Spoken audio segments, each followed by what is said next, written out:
The Comana Monastery, located in the Comana commune of Giurgiu County, was founded by Vlad Tepes in 1461 as a fortress monastery, which, however, fell into ruin by the end of the 16th century. The place on which the monastery was built was once an island in the middle of the marshes, and the access was through a gate located in the north of the enclosure, after crossing a wooden bridge easily set on fire in times of danger. The Calnistea River, which flows in the eastern part of the Comana village, meets the Comana Pond on its way, which it crosses and from which it emerges in front of the monastery. Near the village of Comana, the water opens an arm that goes around the island and then returns to the old motherland.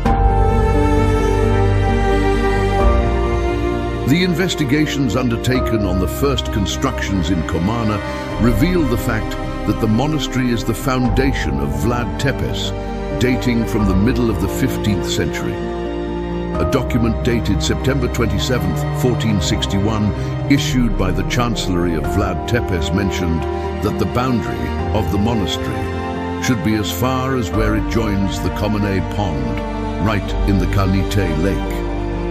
This is the first time that the toponym Comana is used officially. From this period, the traces of a rectangular church were discovered, which had a brick foundation and the upper part of beams.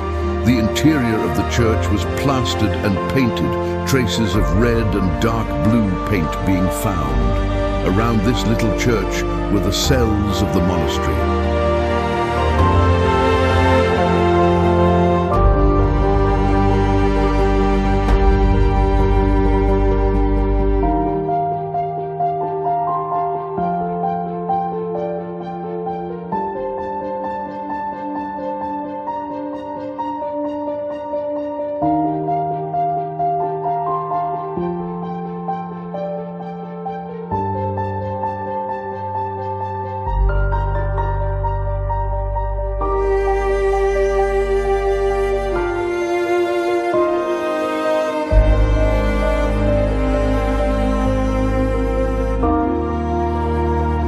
Researchers established that the necropolis around the church was used in the second half of the 15th century and the first half of the 16th century, the period that includes the reigns of several rulers from Vlad Dracul to Neago Basarab, the central figure in this sequence, through the dynamics of the reign and the anti-Ottoman struggle, remaining, of course, Vlad Tepes.